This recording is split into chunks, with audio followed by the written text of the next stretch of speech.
오늘 우리에게 주시는 하나님 말씀, 신약성경 에베소서 3장 14절에서 19절까지 말씀입니다. 제가 가진 성경책 신약성경 313면에 기록되어 있습니다. 신약성경 에베소서 3장 14절에서 19절까지 말씀, 주신 하나님 말씀 제가 봉독하여 올리겠습니다. 에베소서 3장 14절에서 19절까지 말씀입니다.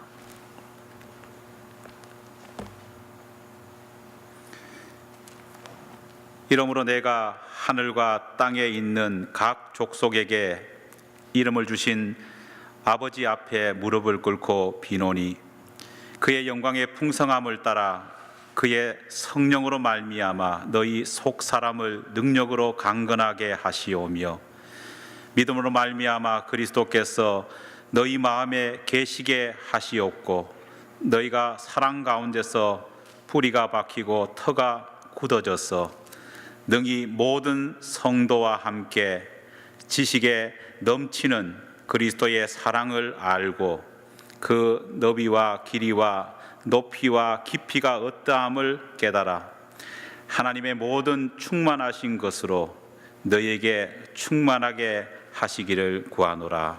아멘. 할렐루야. 오늘은 우리 교회 12돌 만든 생일입니다.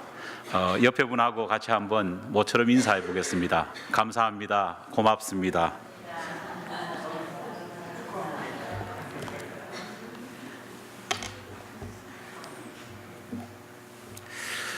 지난 29일 인도에서 전해진 한 사고 소식은 참 많은 사람들을 안타깝게 했습니다. 흔히들 뭄바이 철도역 압사 사건이라 그렇게 이름 붙여진 이 사고로 현재까지 최소 22명이 목숨을 잃었고 30명 이상이 크고 작은 부상을 입었다, 그렇게 언론은 전하고 있습니다. 사실 사건 사고는 우리 가운데에 일상적으로 늘 있기 마련입니다. 하지만 이 사고 소식을 들은 사람들이 특별히 마음 아파하고 더욱 안타깝게 생각했던 것은요, 이 사고가 너무 어처구니 없이 일어난 사고이기 때문입니다. 사고를 조사하고 있는 인도 경찰이 밝힌 사고의 상황은요, 이렇습니다. 그날 뭄바이 중심에 있는 지붕이 덮여 있는 한 육교 위에 갑자기 쏟아진 비를 피하기 위해서 많은 사람들이 육교 밑으로 피해서 들어갔다고 합니다. 그러다 보니까 육교는요, 사람들로 인산인해가 이루어졌습니다. 그런데 갑자기 멀리서 통근 열차가 지나와 들어오는 것입니다. 그러자 사람들이 갑자기 그 통근 열차를 서로 먼저 타려고 좁아 터진 그 육교를요, 밀고 당기고 출발하기 시작했습니다. 그러다 보니까 육교는 순식간에 압사 현장으로 바뀌고 말았습니다. 현재 인도는 세계 6위의 경제 대국입니다. 많은 경제 전문가들이 인도가 2050년이 되면은 중국과 더불어 미국과 유럽 선진국들을 제치고 세계 2위의 경제 대국이 될 것으로 그렇게 전망하고 있습니다. 실제로 연평균 7.9%라고 하는 세계 최고의 경제 성장률을 앞세워서 인도는 지금 또 세계에서 가장 몸집을 빨리 불리고 있는 나라 가운데 하나입니다. 하지만 이렇게 빨리 성장하고 영향력을 확대하고 있는 인도를 부러워하는 사람은요, 그렇게 많지 않습니다. 특히 중국이나 인도를 직접 다녀온 사람이나 중국 사람이나 인도 사람을 사귀어 본 사람들은요, 그들을 존경하기는커녕 연민의 정마저 느낀다, 그렇게 말할 정도입니다. 여러분, 왜 그럴까요? 엄청난 속도로 덩치를 키우고 선진국들을 능가할 만큼 부를 급속하게 축적하고 있지만은요, 정작 나라를 이루고 있는 속 사람, 다시 말해서 국민들의 수준은 그것과 훨씬 미치지 못하기 때문입니다. 실제로 인도에서 전해진 이 안타까운 소식을 보고 어떤 분이 댓글을 남겼는데 이런 댓글을 남겼습니다. 나라는 몇 년 안에 세계 최고 경제 대국은 될 수 있겠지만 백성은 만 년이 지나도 선진국 국민이 되긴 걸렀다. 이런 혹평을 댓글로 달아놓기도 했습니다. 오늘은 우리 교회가 창립된 지 12주년이 되는 날입니다. 2005년 10월 하나님의 사람을 키워 세상을 변화시키는 교회가 되자, 이것을 비전 삼아서 시작된 우리 교회가요, 어느덧 유소년기를 지나서 청소년기로 이제 접어들었습니다. 지난 12년의 세월을 돌아보면요, 우리 교회는 참 많은 변화들이 있었습니다. 교회는 처음 시작했던 그 헌팅턴의 장소에서 이동해서 오늘 예배를 드리고 있는 이 우드버리로 이사를 했습니다. 개척하셨던 목사님도 떠나시고 현재 새로운 목회자가 교회를 이끌고 있습니다. 개척 당시 우리 교회를 구성하셨던 수많은 사람들이 대부분 우리 교회를 떠났고 지금은 새로운 얼굴들이 그 자리를 채우고 있습니다. 어떻게 보면은 지금 우리 교회는 교회의 모토인 하나님의 사람을 키워 세상을 변화시키는 교회가 되자고 하는 이 비전과 좋은 이웃 교회라고 하는 이 교회 이름을 제외하고는요, 모든 것이 다 바뀌었다고 해도 과언이 아닐 정도입니다. 이것은 길다면 길고 짧다고 볼 수도 있는 그 12회의 시간 가운데에 그만큼 우리 교회가 걸어온 길이 순탄하지 못했음을 보여주는 하나의 모습이라 생각합니다. 12돌 생일을 맞이하면서 사실 우리에게는요, 아쉬운 점들이 참 많습니다. 먼저 규모 면에서 교회는 그렇게 크게 성장하지는 못했습니다. 약 300명에 가까운 사람들이 우리 교회의 12년의 역사 속에서 교회를 거쳐갔음에도 불구하고 오늘 우리는 그렇게 규모가 큰 교회가 되지 못했습니다. 한때 현재보다도 몇 곱절 많은 재정을 운용했던 우리 교회지만은 현재 우리 형편은 당시와 비교할 때는요, 너무나 초라할 수밖에 없는 상황입니다. 하지만 이런저런 아쉬움이 우리 가운데 있지만은요, 저는 개인적으로 참 우리 교회가 다행스럽다 생각하는 것이 한 가지가 있습니다. 여러분, 그것이 무엇인지 아십니까? 적어도 우리 교회에는 앞서 언급했던 인도나 중국처럼 거대해진 규모와 비교해서 자라지 못한 미성숙한 교인은 지금 없기 때문입니다. 최근 한국교회는 책망과 규탄의 대상이 되고 있습니다. 교회가 세워진 19세기 말 그때 상황과 비교해 보면요, 한국교회는 수만 배 성장했습니다. 세계 선교 역사책을 기록한 기록들을 보면요, 한국교회는 양적 성장에 있어서는 주님이 베푸셨던 오병이어의 기적에 비견될 만큼 놀라운 선교의 성공을 거두었다, 찬사를 받고 있습니다. 실제로 서울 시내를 찍은 사진을 보면은요, 서울 시내 어디를 찍든지 간에 옥상 꼭대기에서 서울 찍어 보면은요, 붉은색 십자가가 배경으로 나오지 않는 데를 찾을 수 없을 정도입니다. 하지만 문제는 이처럼 커지고 화려해진 교회의 외적 규모는 있는데 교회를 구성하고 있는 교인들의 수준은 어떠하냐는 겁니다. 인도나 중국처럼 급성장한 외형은 자랑하고 있지만은요, 정작 국민의 수준이 그렇게 미치지 못하는 것처럼 우리 교회의 모습도 꼭 그 모습을 닮아 있지 않은지 우리가 생각해 보아야 합니다. 지난 12년간 우리는 우리 교회가 걸어온 발자취를 되짚어 보면서요, 교훈 하나를 가슴에 새기게 됩니다. 아무리 교인 수가 늘어나고 아무리 교회 재정이 풍족해진다고 할지라도 교회가 주님이 원하시는 수준만큼 교인이 훈련되지 못하고 성숙해지지 못하면은요, 아무것도 소용이 없다는 겁니다. 여러분, 지난 12년의 세월을 통해서 우리가 배웠지 않습니까?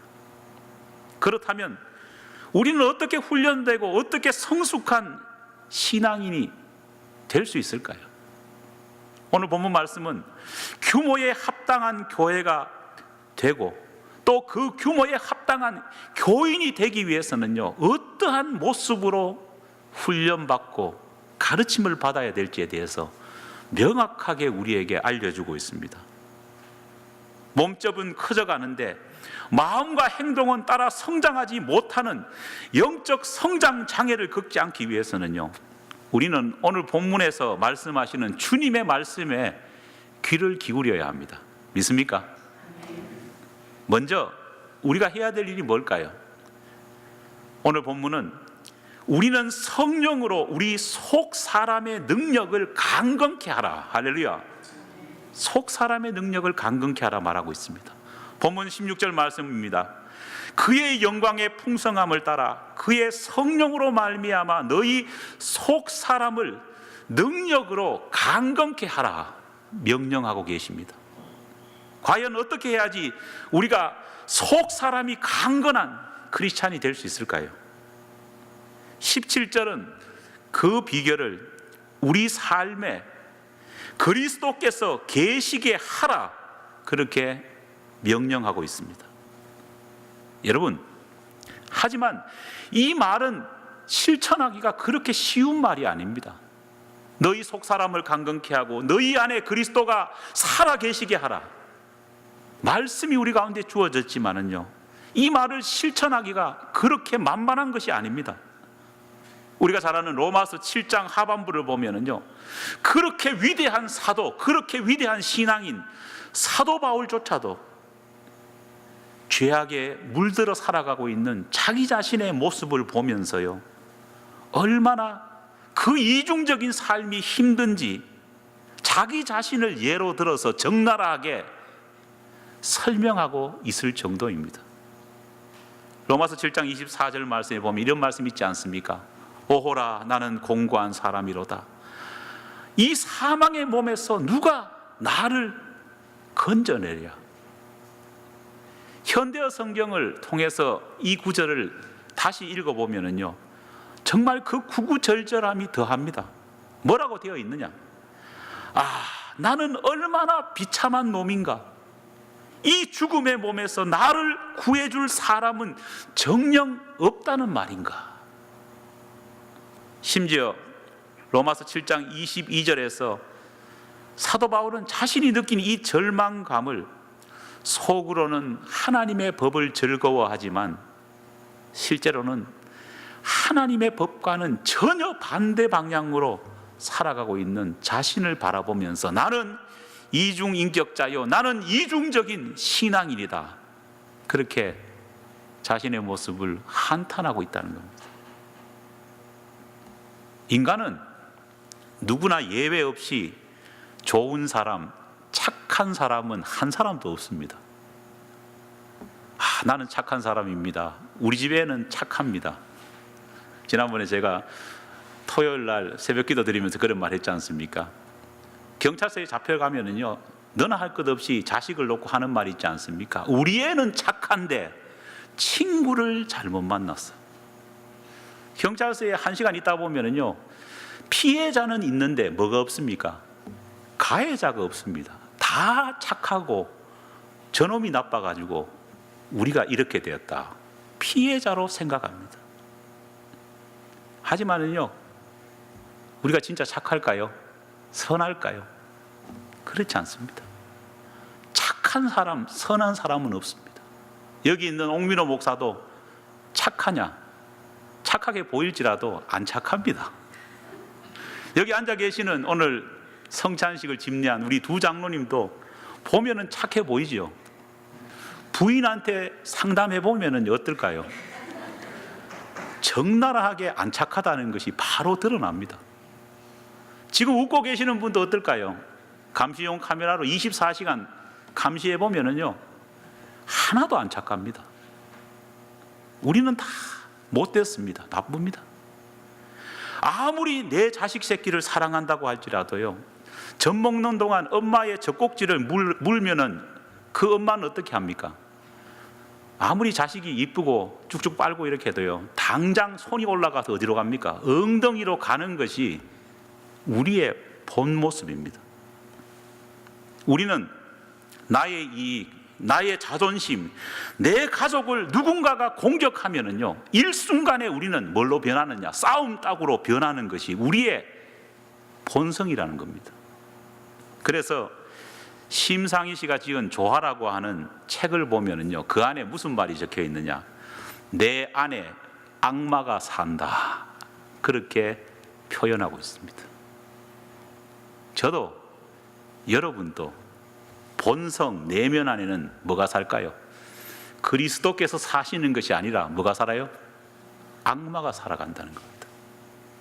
이런 우리의 상황을 정확하게 파악하고 있던 베드로 역시 베드로전서 3장 3절로 4절 말씀에서 우리에게는 악마가 있다, 그렇게 전제한 다음에 이 악마를 통제하기 위해서는 어떻게 해야 할지에 대해서 말씀하고 있습니다. 뭐라고 말하느냐?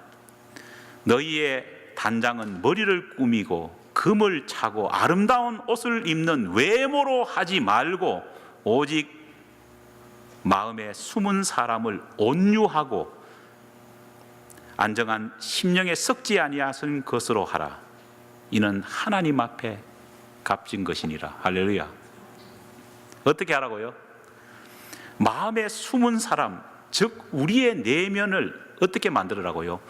온유하게 만들어라, 그렇게 권면하고 있습니다.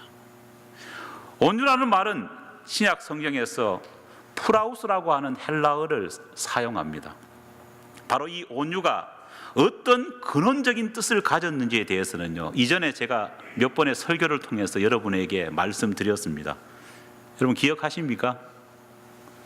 예, 기억을 못 하시네요. 온유는 단순히 순하고 착한 그런 것이 아닙니다. 우리는 순하고 착한 사람 보면 야, 저 사람 참 온유하다, 그렇게 말하는데, 원래 프라우스라고 하는 헬라어의 뜻은요, 온유, 순하고 착한 어떤 성격을 가진 사람을 의미하지 않습니다. 왜냐? 우리 인간은요, 다 악마가 있기 때문에 순하고 착한 사람은 없습니다. 온유의 참 뜻은 뭐냐? 신약 성경이 말하는 프라우스의 진짜 뜻은 뭐냐? 천방지축으로 날뛰는 야생마가 길들여지는 것을 뭐라고 말합니까? 온유라고 말합니다. 야성의 본성에 따라서 자기 마음대로 정말 짐승처럼 날뛰면서 말이나 행동을 함부로 하던 야생의 성격을 가졌던 그 인간이 주님에 의해서, 말씀에 의해서 조금씩 훈련받고 통제를 받음을 통해서 자기 본생의 악함을 통제하고 하나님의 법을 나의 법으로 삶아서 나아가는 그 모습이 바로 온유함이라는 겁니다. 중요한 것은 이렇게 훈련을 한다고 해가지고 내가 가지고 있는 악마의 품성, 내가 가지고 있는 이 야성의 본성을 완전히 없앨 수 있느냐? 절대로 그렇게 되지는 않습니다. 하지만 우리가 기억해야 되죠. 진짜 좋은 명마는요, 야성의 본성이 완전히 없어져 가지고 마치 집에서 키우는 강아지처럼 그렇게 되느냐? 그게 좋은 명마가 아니지 않습니까? 그죠? 달려가는데 그냥 뚜벅뚜벅뚜벅 걷는다면요, 그게 말이 되겠습니까? 진짜 좋은 말은요, 자기 자신이 가지고 있는 야성의 본성을 가지고 있음에도 불구하고 그것을 죽이고 주인의 명령을 정확하게 따르는 것, 바로 그것이 온유함이라는 겁니다. 덩치에 합당한 좋은 교회, 좋은 성도가 되기 위해서는요, 우리 역시도 죄의 본성을 다스려서 하나님의 의의 법으로 우리를 통제하는 온유한 신앙인이 될 수 있어야 된다 믿습니다. 여러분 그런 말 많이 하지 않습니까? 성질 없는 놈 있나? 이 말은 참 맞는 것 같아요. 성질 없는 놈은 한 놈도 없죠. 다 성질이 있습니다. 교회를 다닌다고 해도요, 우리 가운데 있는 이 악마의 야생의 성질이 다 없어질까요? 아닙니다. 다 있습니다.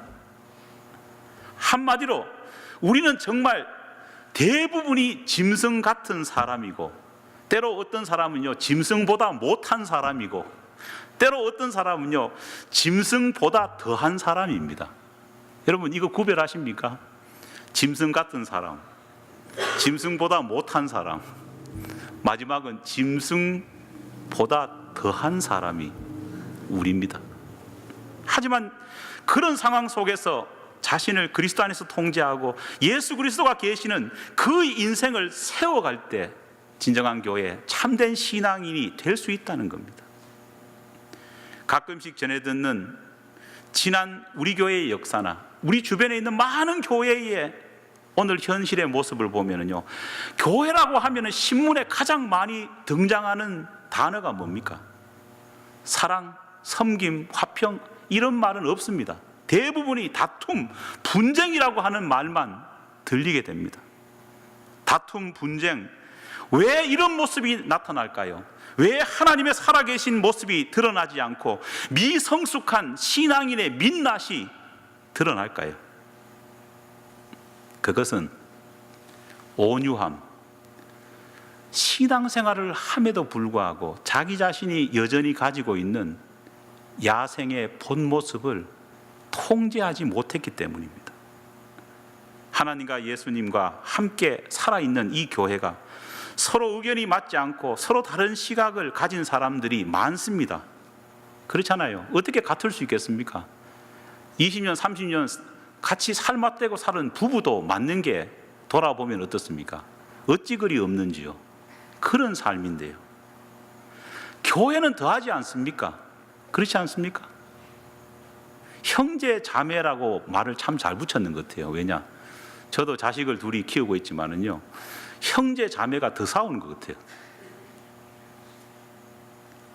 다 맞지 않습니다. 그러나 서로가 가지고 있는 이 야성의 본성을 충동적으로 드러내지 않고 양보하고 주님의 법 안에서 이해하면서 온유함을 유지할 수 있는 것, 그것이 진짜 교회의 모습입니다. 여러분, 분쟁 없는 교회는 성장한다는 말이 있습니다. 제가 그 말이 맞나 보니까요, 일견 의미가 있는 것 같아요. 왜냐? 분쟁이 없는 교회가 성장할 수밖에 없는 이유는요, 쓸데없는 데 에너지를 낭비하지 않기 때문입니다. 제가 아는 어떤 성도님은요, 그 교회가 참 분쟁 있는 교회인데요, 주일날 교회 갈 때마다 전신갑주를 입고 간답니다. 그러니까 주님이 명령하신 그 전신갑주가 아니고 이 진짜로 전신갑주를 마음속에 몸속에 세우고 가야 된답니다. 여러분, 얼마나 시간 낭비고 에너지 낭비입니까? 바르게 사용할 에너지를 바르게 사용할 때, 집중할 때 우리가 그리스도의 장성한 분량에까지 이를 수 있습니다. 그런 의미에서 우리 교회는 지금 우리의 모습은요, 많이 성숙된 모습이라 감히 말할 수 있습니다. 둘째로, 온유한 교회를 만들어가기 위해서는요, 중요한 것이 뭐냐? 토양이 중요하다는 겁니다. 본문 17절에 이렇게 말하고 있지 않습니까? 너희가 사랑 가운데서 뿌리가 박히고 터가 어떻게 돼야 된다고요? 굳어졌어. 여러분, 이 말 무슨 말입니까? 토양이 바뀌어야 된다는 말입니다. 자기의 마음밭, 하나님의 말씀을 담아둘 그 교회 전체 분위기가 바뀌어야 된다는 겁니다. 성경을 보면은요, 아주 재미있는 인물 한 분이 나오고 있습니다. 누구냐? 우리가 잘 아는 그 대표적 선지자 가운데 한 사람인 요나입니다. 여러분, 요나 모르는 사람이 있습니까? 요나 모르는 사람은 없습니다. 요나는 어떤 사람입니까? 하나님께서 아수르의 수도 니느웨로 가서 멸망당할 주민에게 회개할 기회를 주라 그렇게 명령하셨지만은요, 하나님 명령 받았음에도 불구하고 명령을 거부하고 어디로 갔습니까? 엉뚱한 다시스로 도망쳤던 사람입니다. 도망치다 보니까요, 하나님이 강권적으로 그의 가운데에 환난을 주셔가지고요, 배에서 어떻게 됩니까? 던짐을 받아가 큰 물고기 배 속에 들어가지 않습니까? 거기서 있으면서 회개하고 천신만고 끝에 어디로 도착합니까? 니느웨로 도착합니다. 우리 하나님은 참 정확하시죠. 예. 그래서 그 니느웨 사람들에게 하나님의 복음, 구원의 방법을 전합니다. 하지만 요나서를 보면은 이 요나가 자기의 임무를 마친 이후에 하나님께 칭찬을 받았느냐? 아닙니다. 요나서를 보면은요, 요나서가 이상하게 끝나는데 뭘로 끝났느냐? 사역을 마감한 이 요나임에도 불구하고 하나님께서는 요나를 책망하고 비난하는 내용으로 요나서가 끝납니다. 요나서 4장 9절 말씀 이렇게 되어 있지 않습니까? 하나님이 요나에게 이르시되 내가 이 박넝쿨로 말미암아 성내는 것이 어찌 옳으냐 하시니 그가 대답하되 내가 성내어 죽기까지 할지라도 옳으니까. 하나님 앞에 역정내고 신경질 내는 걸로 성경이 마무리됩니다. 요나서를 보면은요, 요나라는 이 사람은요, 비록 하나님의 도구로 쓰임받는 선지자로 선택받기는 했지만은요, 결코 성숙한 신앙은 눈꼽만큼도 찾아볼 수 없는 그런 사람이었습니다. 그는 단단한 껍질과 같은 선민의식에 사로잡혀가지고 자기 성질도 성품도 통제하지 못하는 전문용어로 분노 조절 장애를 가졌던 사람인 것 같습니다. 일단 한번 화가 나기 시작하면은요, 하나님도 뭐고 눈에 보이지도 않습니다. 아나 무인이 바로 요나였습니다. 제가 이렇게 말하면은 성도들 가운데 이렇게 질문하시는 분이 계시겠죠. 아니, 어떻게 그런 사람을 하나님은, 그렇게 미성숙한 사람을 선지자로 사용하셨습니까? 물으시는 분이 있을지 모르겠습니다. 하나님께서 비록 영적인 토양을 제대로 갖추지 못한 이런 사람을 들어서 쓰신 이유가 왜일까요? 그것은요, 마지막으로라도 기회를 주시기 위한 겁니다. 마지막으로 변화와 결단의 기회를 주시기 위해서 이 요나를 사용하신 겁니다. 성격적으로 살아온 삶에 여러 아픔이 있어가지고 거친 생활을 하시는 분들이 교인들 가운데도 있습니다. 거친 마음, 거친 입술, 그런 것을 가지고 있어도요, 하나님은 그를 들어 쓰십니다. 하지만 우리가 분명히 기억할 것이 있습니다. 하나님은 한 번 들어 쓰시지만은요, 그가 변화되지 않을 때는요, 하나님의 복을 받지를 못한다는 겁니다. 하나님은 마지막 기회를 주시는 겁니다. 요나서를 보면은요, 요나서가 이렇게 요나가 하나님 앞에 신경질 내고 역정 내는 걸로 끝나는데 나중에 요나가 어떻게 되었을까요? 둘 중에 하나 아니겠습니까? 하나님이 요나서의 마지막 부분에 기록은 안 돼 있지만은요, 요나를 완전히 혼쭐 내줘가지고 완전히 훈련시켜가지고 정말 베드로처럼 변화된 사람이 될 수도 있었을 겁니다. 하지만은 반대로 말 그대로 속된 말로 싸가지 없는 크리스찬이 되어가지고 하나님의 버림을 받은 요나가 될 수도 있었지 않겠습니까? 요나가 무엇을 선택했는지에 대해서는 성경은 침묵하고 있기 때문에 우리는 알지 못합니다. 하지만 우리가 이 시간 분명히 인정해야 될 한 가지는요, 하나님의 명령을 우습게 여기고 하나님이 주시는 수많은 회개의 기회 속에서도 반복적으로 참회했음에도 불구하고 자신이 가진 내면의 악마를 통제하지 못한 사람은요, 하나님의 은혜와 축복을 계속 받지 못한다는 겁니다. 우리가 그런 사람이 되어서는 안 되지 않습니까? 요나라는 이름이 참 재미있지 않습니까? 제가 어느 책을 보니까 요나를 기억해야 될 것은 왜 그러냐, 이렇게 자기의 악마, 자기의 야성을 통제하지 못하는 사람이 누굴까요? 여기 나. 그래서 요나라고 하는 책을 본 적이 있습니다. 사랑하는 여러분, 스위스나 네덜란드 같은 나라는요, 참 작은 나라입니다. 하지만 세계 사람들로부터 이 나라는 선진국으로 인정받습니다. 왜 그럴까요? 국민 총생산이 많아서 그럴까요? 아닙니다. 많지 않습니다. 나라가 크기 때문에 그럴까요? 그렇지도 않습니다. 왜 그들이 선진국으로 불리느냐?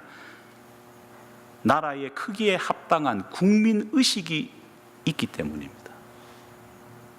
미래의 교회가, 우리 교회가 추구해야 될 사명과 해답도 여기에 있습니다. 한국 교회가, 아니 우리 교회가 이제 규모에 능가한 신앙의식을 가진 성도들로 채워져야 합니다. 근데 그것은 그냥 있어서 될 문제가 아니죠. 훈련 받아야 합니다. 훈련 받고 더 중요한 것은 날마다 스스로 우리의 악마의 본성, 우리의 야성을요 통제할 수 있는 자제력을 가질 수 있어야 합니다. 훈련합시다. 한번 이야기 들으면요 성질이 막 이까지 올라오지 않습니까? 그럴 때는요 주님을 생각하면서요 한 10초, 20초 마음을 컴다운 시킬 수 있는 능력을 어떻게 해야 될까요? 개발해야 됩니다. 성질은 다 있습니다. 그러나 놀라운 것은 주님께서 통제할 수 있게 만드십니다. 아까 우리 집사님이 기도하시면서 믿는 자에게는 능치 못할 일이 없는데 왜 묻느냐? 하나님은 우리를 자제시킬 수 있다는 겁니다. 창립 12주년을 맞이해서 꿈을 꾸봅니다. 우리 좋은이웃 교회가 비록 전 세계를 압도하는 규모의 큰 교회가 되지 못한다고 할지라도 그래도 저는 소망하는 것은 우리의 이 작은 규모라도 규모에 합당한 온유한 성도, 온유한 교인이 있는 우리 교회가 되어서 하나님 앞에 또 이웃들 앞에 존경과 사랑을 받는 우리 교회가 되기를 간절히 축원합니다. 기도하겠습니다.